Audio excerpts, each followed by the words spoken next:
이상적인 교회라는 제목을 가지고 오늘 하나님의 말씀 증거하겠습니다. 여러분, 성령이 임했을 때 제자들이 변화를 경험했습니다. 성령이 임하면 변화가 찾아오는 것이에요, 그죠? 여러분, 신앙생활을 한다는 것은 변화를 경험하는 것이죠.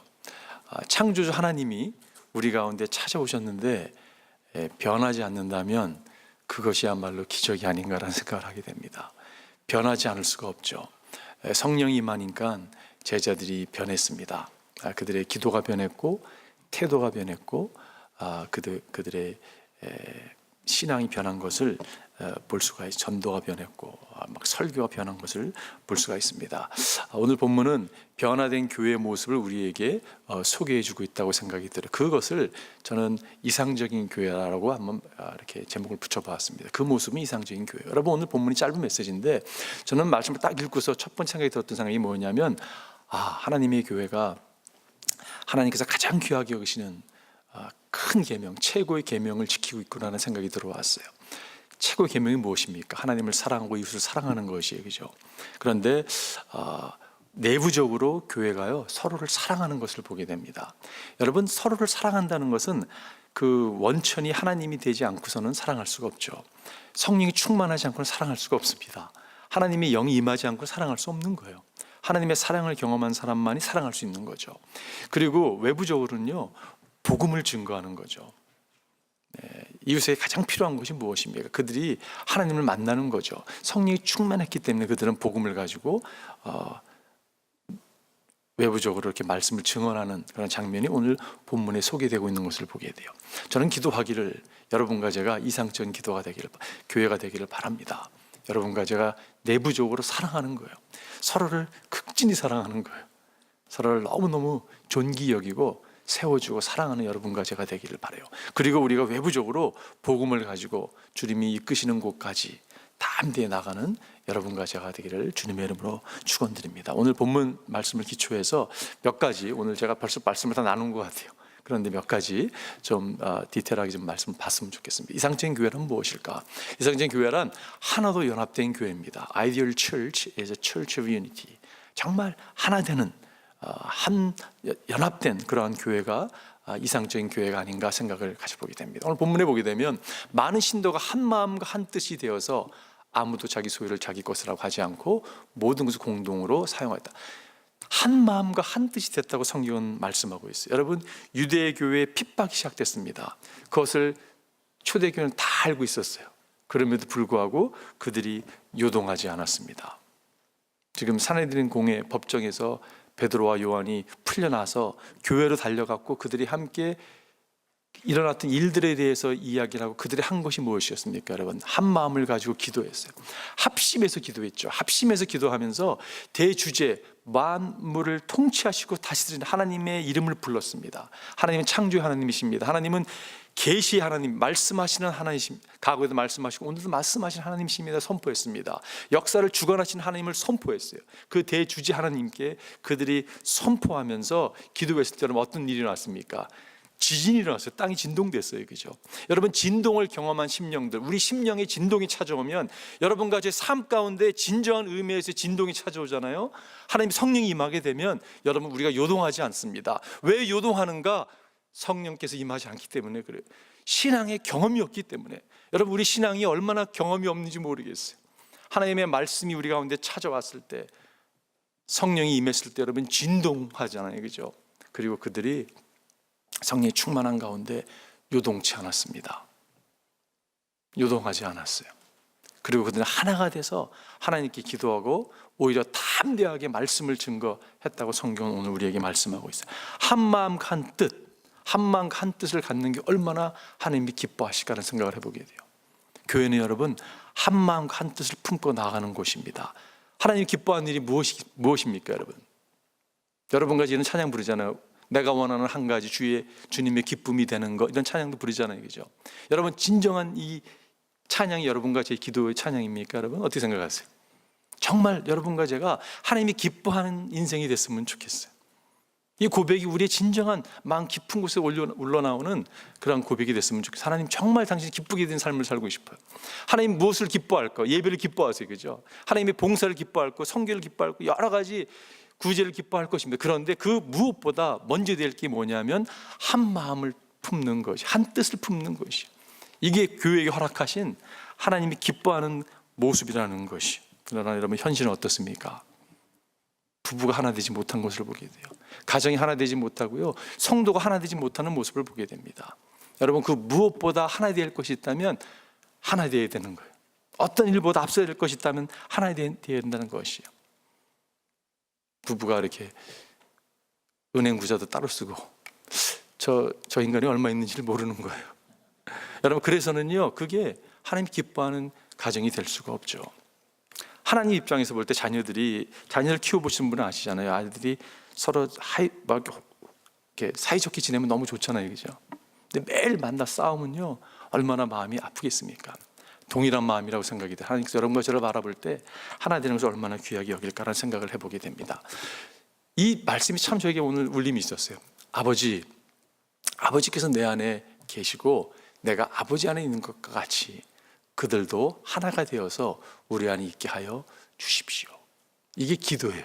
누구의 기도입니까? 예수님의 기도예요.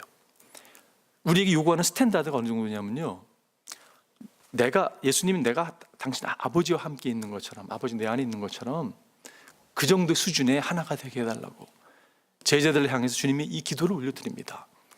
이어지는 말씀이, 그래서 아버지께서 나를 보내셨다는 것을 세상이 믿게 하여 주십시오. 여러분과 제가 하나가 된다면요, 세상이 깜짝 놀랄 것이에요. 와, 하나님이 살아계시구나. 예수 그리스도는 하나님이 보내신 메시아구나를 알게 될 것이에요. 세상이 우리를 바라보면서 너나 잘하세요 라고 얘기할지 모르겠어요. 맨날 싸우고 맨날 분쟁하고 나눠지고, 그래서는 안 된다는 것이에요. 여러분과 제가 하나 되기를 바랍니다. 이게 주님의 기도였어요. 사도 바울도 고백하죠. 여러분은 같은 생각을 품고 같은 사랑을 가지고 뜻을 합하여 한 마음이 되어서 내 기쁨이 넘치게 해 주십시오. 사도 바울이 기쁨이라고 표현했지만 그 기쁨과 주님의 기쁨이라고 생각이 들어요. 여러분과 제가 같은 생각을 품고 같은 사랑을 가지고 뜻을 합해서 한 마음을 품는 것이 얼마나 중요한지 모르겠어요. 중국의 그 YMCA의 대표였던 그 쿠라는 분이 계셨습니다. 그분이 1945년 샌프란시스코에 있었던 유엔 총회에 와서 한 연설입니다. 이게 마음에 참 다가왔는데 이런 표현이었어요. 이 세상에는 인종과 피부색과 언어, 풍습의 차이가 분명히 존재한다. 여러분 동의하실 거예요, 그죠? 또한 세계 방방곳곳에서 표면에 나타나지 않지만 서로의 관점의 차이 때문에 갈등과 충돌이 발생하는 것도 사실이다. 다 동의하는 이야기입니다. 그러면서 그분이, 그러나 그리스도 안에서는 모든 만물이 하나로 연합할 수 있다, 이렇게 딱 선포했어요. 저는 그 표현에 아멘이라고 동의합니다. 사실이요, 현실적으로 보게 되면요, 문화와 언어와 풍습이 다른 사람과 함께 어울러서 같이 간다는 게 쉽지 않습니다. 여러분, 우리 같은 동족임에도 불구하고 얼마나 갈라지고 이념의 차이 때문에, 생각의 차이 때문에 갈등하고 힘들어합니까, 여러분? 그렇잖아요, 그죠? 그런데 그리스도 안에서 하나 될 수 있다라고 선포하고 있어요. 우리는 불가능한 것처럼 느껴지는 것을 믿고 나가는 사람들입니다. 여러분, 가능합니다. 우리가 그리스도 안에서 하나 될 수 있어요.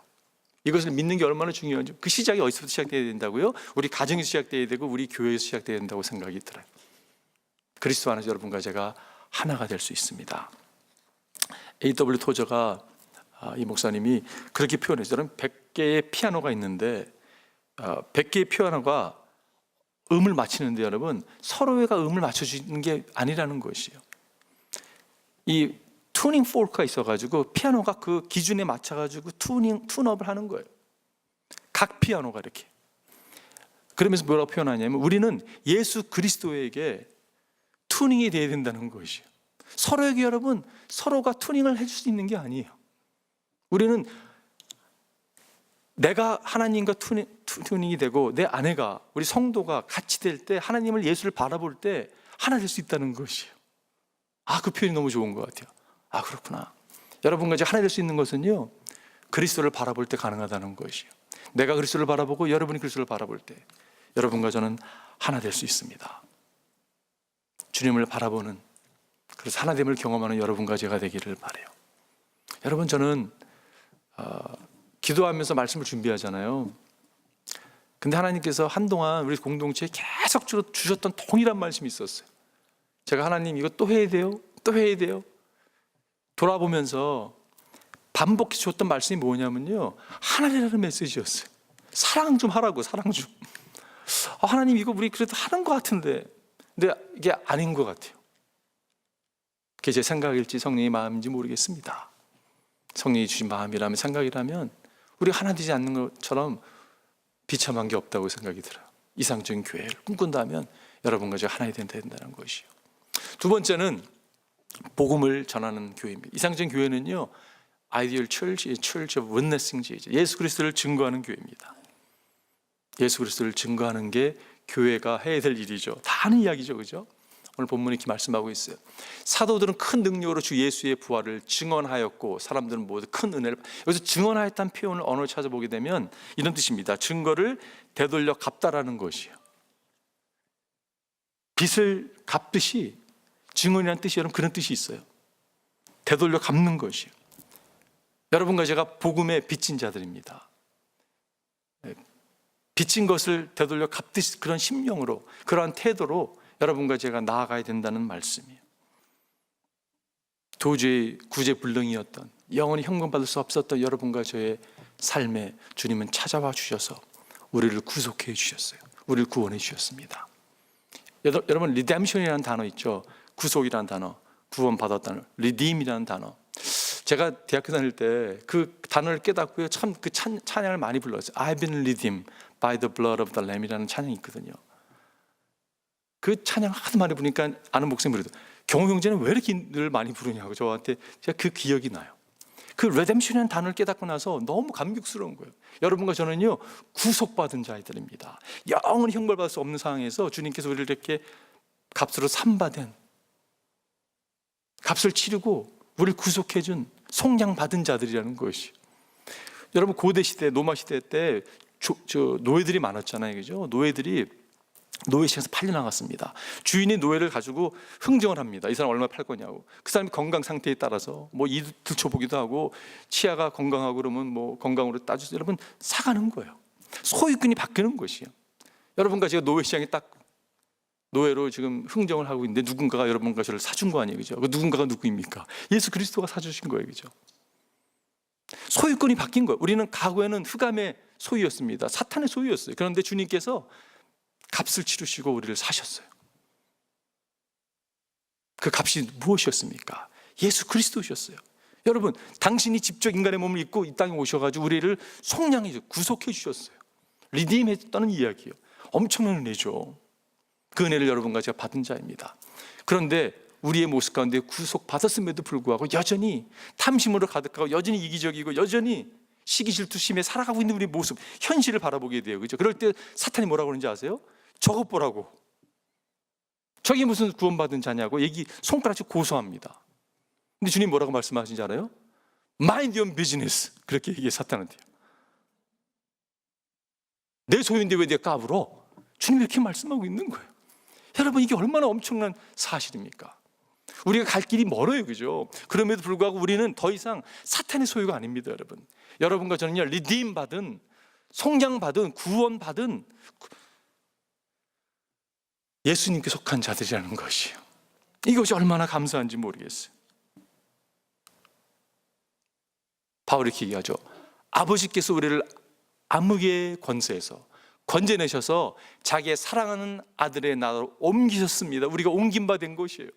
더 이상 이 다크네스에 머무는 게 아니라 주님의 빛 가운데 주님께서 이끄셨다는 말씀이에요. 우리는 그 아들 안에서 구속, 곧 제사함을 받았습니다. 이 구속이라는 단어, 레뎀션이라는 단어, 우리는 구속함을 받은 그러한 자라는 것이, 이것이 얼마나 여러분 놀라운 사실입니까? 여러분과 제가 구속함을 받았어요. 주님께서 이렇게 말씀하셨어요. 여러분은 하나님께서 값을 치르고 사드린 사람입니다. 값을 치르고 사는 사람이에요. 그 값이 무엇이었습니까? 예수 그리스도세요. 그러므로 여러분의 몸으로 하나님 영화롭게 하십시오. 그 표현이 여러분 너무 좋은 것 같아요. 우리가 구속함을 받은 정말 엄청난 갚을 수 없는 빚을 여러분 총장받은 자들이에요. 그렇기 때문에 여러분과 저는요, 우리의 몸을 하나님의 영광을 위해 드려줘야 된다는 것이 마땅하다는 것입니다. 마땅한 것이에요. 입 닦을 수 없는 거예요, 그죠? 여러분 갚을 수 없는 거예요, 사실, 그죠? 그럼에도 불구하고 주님, 내가 빚진 심령으로, 태도로 하나님께 나아가기를 원합니다. 여러분과 제가 빚진 자잖아요, 그죠? 제가 양화진 그 묘를 이번 주 좀 이렇게 좀 거기 묻혔던 선교사님들의 좀 이렇게 이야기를 참 읽으면서 참 마음이 다시 약간 따뜻해졌어요. 여러분, 한국에 가면 양화진에 선교사 묘지가 있잖아요, 그죠? 그 많은 사람들이 그 오래전에 한국 땅에 복음을 가지고 달려왔었습니다. 도착해서 죽은 사람도 있고, 거기 수많은 어린아이 묘 이런 거 보면서 참 마음이, 여러분, 우리가 그 로버트 토머스라고, 토마스 그 선교사 몇 살이었냐면요, 한국에 들어왔을 때가 도착하자마자 그냥 사형당해 죽잖아요. 26이었어요. 애입니다, 애, 그죠? 24살에 목사가 됩니다. 그래서 아내와 함께 처음에 중국으로 왔죠.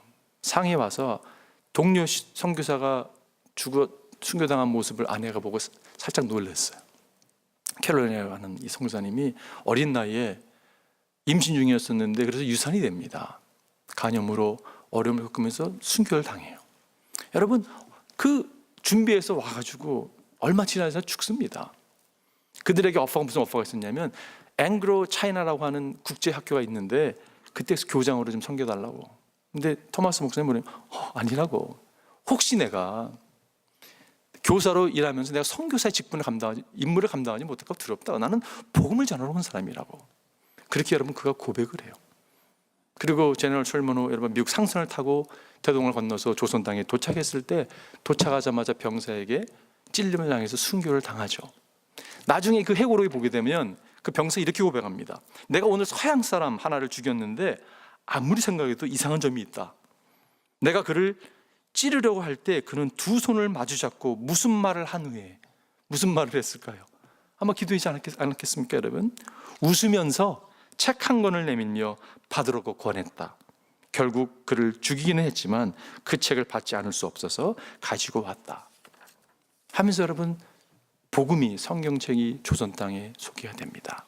우리가 한때 조선 회상이라는 책을 읽었어요. 시어도 홀이라고 하는, 여러분 읽으신 분 기억하실 거예요.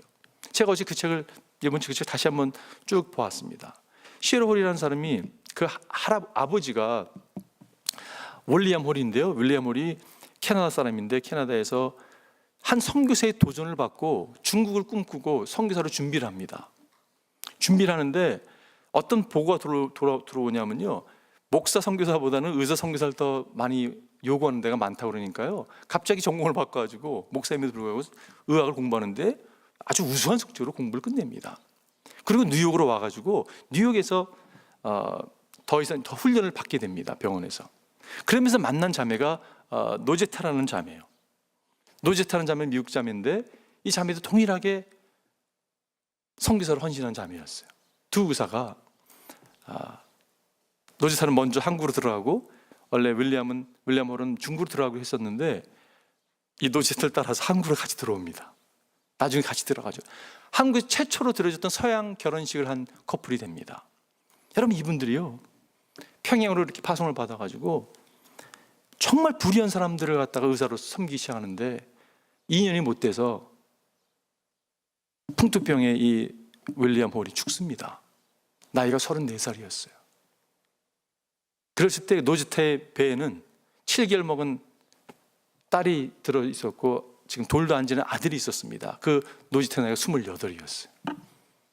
여러분, 젊은 사람이 지금 아들 하나와 임신한 상황과 남편이 죽은 거예요. 상상이 되십니까, 여러분?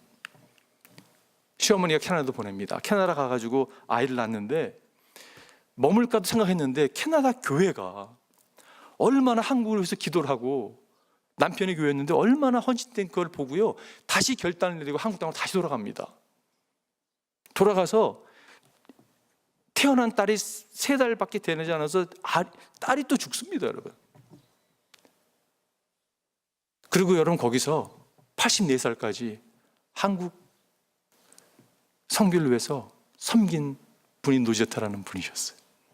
평양 강성고등학교를 세우고 동대문 이대 부속병원을 만들고, 그분이 타치한 게 얼마나 많은지 모르겠어요. 인천 기독교 여자 전문 의과대학을 하고 특수교육 점자 교육을 하고 수많은 일을 감당했습니다. 그런데 그 조선의 장을 쓴 사람이 누구냐면 그 노제타의 아들인 쇼워드 홀이라는 사람이 쓴 거거든요. 그는 98세까지 한국 땅에 머물면서 선교일을 감당하다가 양아진에 묻힌 사람이에요. 그가 어렸을 때 보니까 자기를 섬겨줬던 그 박에스터, 훗날 그 의사가 됐는데, 그 사람이 결핵으로 죽는 걸 보면서 결핵 의사가 되고자 그가 다시 미국 와서 공부하고 결핵 의사가 돼 돌아와서 한국 섬기고 간 사람. 여러분, 그 수많은 사람들이 있습니다. 여러분 잘 아는 아펜젤러, 언더우드, 알렌, 사멜 머펫, 수많은 사람들. 이 사람들이 왜 한국 땅에 찾아왔을까요? 심플해요. 그들 10년 가운데 그들이 교회였고, 그들은 빚진 자라는 생각이 너무 강했던 것이, 내가 복음의 빚진 자들이기 때문에 이 빚을 갚고자 여러분 다가온 것이에요. 우리는 당연히 예수 그리스도께 빚진 자죠. 복음의 빚진 자는 동시에 수많은 믿음의 선진들, 믿음의 삶을 모범을 보였던 사람들에게도 빚진 여러분과 저라는 것이요. 여러분 이걸 잊지 않는 여러분과 제가 되기를 바랍니다. 로마서에 보면 나는 그리스도 사람에게나 미개한 사람에게나 지혜가 있는 사람에게나 어리석은 사람에게 다 빚을 진 사람입니다. 사도 바울의 고백이 여러분과 제 고백이 되길 바라고, 저는요 이 말씀이 정말 미개한 사람들에게, 그분들이 뭐 한국을 오면서 그렇게 생각하지 않았겠지만 충분히 그 생각이 그 마음껏 있지 않았을까 하는 생각도 해보게 돼요. 여러분과 제가 이상적인 교회가 됐으면 좋겠습니다. 복음의 빚을 갚고자 나아가는 여러분과 제가 되기를 바라요. 마지막 세 번째는 이상적인 교회는 서로의 덕을 세워주는 교회입니다. Ideal Church, a Church of edifying one another. 서로의 덕을 세워주는 것이, 성령이 충만하면 우리가 인생관이 바뀌죠. 세계관의 변화를 경험하게 됩니다. 특별히 물질 간의 변화가 찾아오는 것을 보게 돼요. 32절에 보면 자기 소유를 자기 것이라고 하지 않고 모든 것을 공동으로 사용하였다. 여러분 이게 쉬울까요? 이걸 많이 우리 교회 한번 적용해 보면 어떨까? 쉽지 않을 거예요, 그죠? 아니 내 소유를 공유해서 나눈다고? 이게 결코 쉽지 않은 것을 알 수가 있어요. 2000년 전에는 상황이 좀 달라서 오늘날과 쉬웠을 거야 라고 생각하세요, 여러분? 저는 그렇게 생각하지 않습니다. 2000년 전이나 500년 전이나 오늘날이나 똑같다고 생각해요. 500년 전에, 지금 500년 전에 존 켈빈이 여러분 주석을 쓰면서 그가 이렇게 고백한 게 있어요. 오늘날 많은 사람들은 너무나 몰인정해서 가난한 사람들과 이 땅에 같이 사는 것, 물, 공기, 하늘을 공동으로 사용하는 것조차 아까워서 꺼려한다. 지금 500년 전의 이야기예요. 인간은 똑같습니다. 2000년 전이나 500년 전이나 오늘날 똑같아요. 자기중심적이에요. 그런다 성령이 임하면 이런 일들이 가능하다고 성경은 말씀하고 있어요.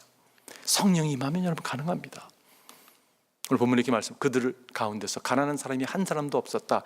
땅이나 집을 가진 사람들은 그것을 팔아서 그 판돈을 가져다가 사도들의 발 앞에 놓았고 사도는 각 사람이 필요에 따라 나누어 주었다라고 말씀하고 있어요. 성령이 충만하면요 나타나는 현상들이 있습니다.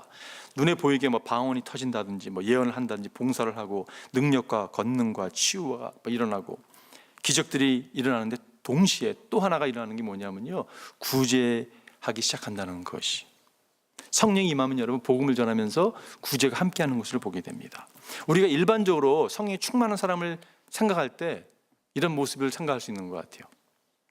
예언을 한다든지 권능, 치유 이런 걸 생각하잖아요, 그죠? 근데 여러분 그것은요 성령의 충만함 가운데 저는 기초적인 거라고 생각이 들어요. 여러분 해변에 가면 파도가 치잖아요, 그죠? 파도가 툭툭 칩니다. 해변가에 바다 깊은 곳에 들어가도 여전히 파도는 치는 거예요, 그죠? 신앙도 여러분 깊이가 차이가 있다고 생각이 들어요. 성숙의 차이가 있는 것처럼 성령의 충만한 어떻게 보면 성숙한 가면 나갈 때 파도가 깊은 바도 치는 거라고 생각이 들어요. 그게 뭐냐면 저는 그게 사람들을 덕을 세우고 구제하고 섬기는 모습이라고 생각이 들어요. 그게 진정한 의미에서 성령 충만한 그러한 사람의 모습이라고 저는 생각합니다.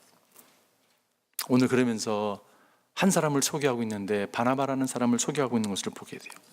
30절에 보니까 키프로스 태생으로 네위 사람이요 사도들에게 바나바 곧 위로의 아들이라는 뜻의 별명을 받은 요셉이 요셉을 소개하고 있습니다. 여러분 본명이 요셉이에요.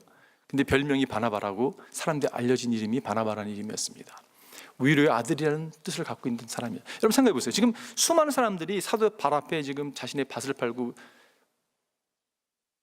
물건을 팔아서 집을 팔아가지고 발 앞에 내려놨는데 한 사람도 이름을 논하지 않았어요. 그런데 왜 누가는 이 바나바라는 사람을 갖다가 이 사도행전에 기록했어야만 했을까?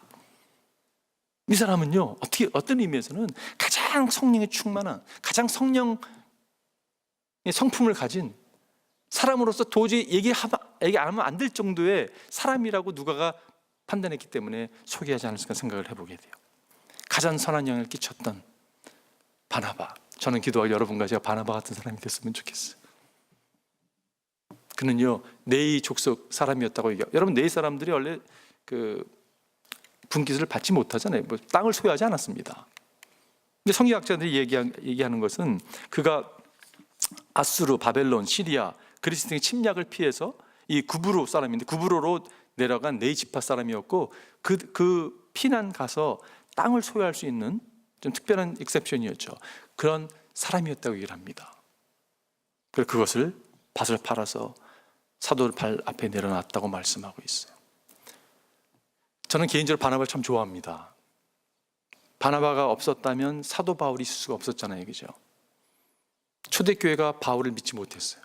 그런데 보증 쓰면서까지 바울을 예루살렘 교회에게 소개하잖아요, 그죠?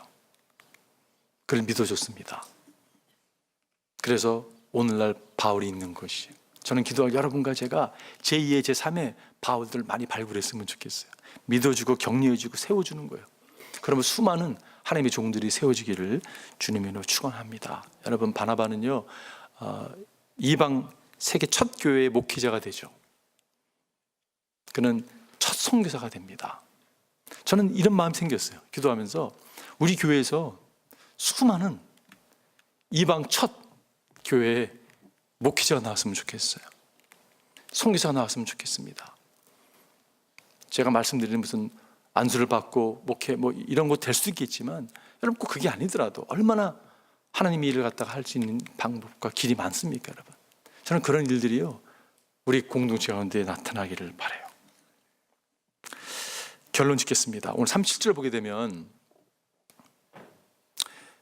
자기가 가지고 있는 밭을 팔아서 그 돈을 가져다가 사도들을 발 앞에 놓았다. 지금 바나바도 그렇게 했고 지금 초대교회가 동일한 발 앞에 놓았다라는 표현을 하고 있어요. 여러분 이 표현이 무슨 표현일까요? 더 이상 물질이 머리 위에 있는 게 아니라 발 밑에 있다는 것이, 더 이상 물질이 지배를 받는 삶이 아니라 이제 물질을 지배하는 삶을 살겠다고 선포하고 있는 믿음의 신앙 고백이라고 생각이 들어요. 저는 기도하고 여러분과 제가 이런 고백, 이런 삶이 됐으면 좋겠어요. 머리에 두는 게 아니라, 여러분 비인격적인 것을 머리에 두면요 그 비인격적인 것이 우리를 지배합니다. 거기 지배를 받고 살 수밖에 없어요. 여러분과 저는 누구의 지배를 받고 사는 게 너무 중요한데 솔직히 우리는요 비인격적인 물질의 지배를 받고 살아왔어요. 그 삶이 우리 삶이었다면 여러분 이제는 내려놓는 거예요. 발밑에 내려놓는 거예요. 내가 이제 지배당하지 않겠다, 지배하겠다라고 선포하고 나가는 것이, 저는 여러분과 제가 그런 종들이 됐으면 좋겠어요. 인격자 되신 예수님을 머리에 둘 때 그분의 인격이 우리의 삶을 주관합니다, 여러분. 그렇기 때문에 여러분과 제가요 다른 사람을 바라보면서도 하등하게 높이고 그러지 않습니다. 동일하게 여기죠.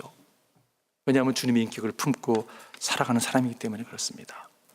여러분 오늘 주님이 이렇게 우리에게 도전한다고 생각해요. 이 말씀 굉장히 부담스러운 말씀인데, 아무도 두 주인을 섬기지 못한다. 한쪽을 미워하고 다른 쪽을 사랑하거나 한쪽을 중히 여기고 다른 쪽을 업신 여길 것이다. 너희는 하나님과 재물을 아울러 섬길 수 없다. 이게 주님의 선포의 말씀이에요. 혹시 우리 모습 가운데 두 주인을 섬기는 모습이 있다면 여러분 내려놓으십시오. 물질을 발 앞에 내려놓으십시오.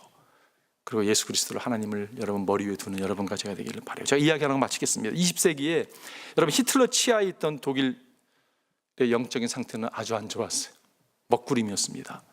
여러분 오늘날에도 사실 그 스테이트 처치라고 하는 나라가 이렇게 교회를 목사들을 이렇게 월급을 주고 이렇게 스테이트 처치라는 것이 있잖아요, 그죠? 유럽에 적지 않은 교회들이 있습니다. 히틀러가 정권을 잡았을 때 여러분 얼마나 힘들었겠어요, 그죠? 히틀러의 선정용 교회로 타락할 수밖에 없는 상황이 됐습니다. 그럼에도 불구하고 어느 시대나 마찬가지로 늘 하나님의 사람들이 있는 걸 보게 돼요. 아무리 타락해도 여러분 하나님은 하나님의 사람들 심어놓습니다. 그 가운데 버나파라고 하는, 여러분 많이 들어보셨을 거예요, 그죠? 버나파라는 사람을 하나님이 심어놓으셨어요. 그를 통해서 고백교회들이 막 일어납니다. 우리는 정부의 간섭을 받지 않고 우리만의 신앙을 소유하고 유지하며 가겠습니다라고 선포했던 믿음의 사람들이 있었습니다. 그것을 히틀러 정권이 가면 안 되죠. 그런 상황 가운데 그가 다녔던 뉴욕에 있는 유니온 신학교에 잠시 돌아왔을 때 사람들이 이런 얘기를 합니다. 당신 돌아가지 말라고, 망명하라고, 그래서 도와주겠노라고. 그러나 그가 거절하죠. 가까웠던 레오널드 리버 교수에게 그가 이런 글을 남깁니다. 만일 지금 내 동포와 함께 시련을 당하지 않는다면 나는 전쟁이 끝난 뒤 독일에서 그리스도인의 삶을 재건하는 일에 참여할 권리가 없게 될 것입니다. 그리고 그는 돌아갑니다. 4년 후에 체포돼서 2년 동안 감옥살이하고 히틀러가 자살하기 딱 2주 전에 사형을 받아 죽게 됩니다. 그의 나이가 39이었어요. 그는요 부유한 가정에서 태어났습니다. 귀족 가정이었어요. 그는 천재라고 얘기했습니다. 그는 수많은 사람이 영향을 끼칠 수 있는 교수로서 여러분 영향력을 끼치는 그런 사람이에요. 그런데 39에 하나님 데려가셨어요. 제가 이번 주 무슨 생각을 많이 했냐면요, 왜 하나님은 토마스 목사를 26에 데려갔었을까? 왜 윌리엄 홀을 34살에, 왜 수많은 양아진에 묻혀있는 수많은 어린아이들, 왜 하나님은 버나파를 39에 데려갔을까? 이런 질문 가운데 답이 들어온 게 뭐냐면요, 하나님의 시간과 시간의 관념과 우리가 생각하는 시간의 관념이 너무 다른 거예요. 여러분과 저는요 이렇게 쭉 이렇게 시간을 생각하며 살아가고 있잖아요, 그죠? 근데 하나님은 과거, 현재, 미래를 동시에 생각하는 분이세요. 여러분과 제가 누리는 천국은요 영원한 거잖아요, 그죠? 천국과 비교해 보면 점에 불과합니다, 여러분. 정말 아무것도 아니에요. 중요한 게 무엇인가? 여러분과 이 땅에 제가 살아가면서 예수 만나는 게 가장 중요한 것이, 그분의 은혜 안에 머무는 게 가장 중요한 것입니다.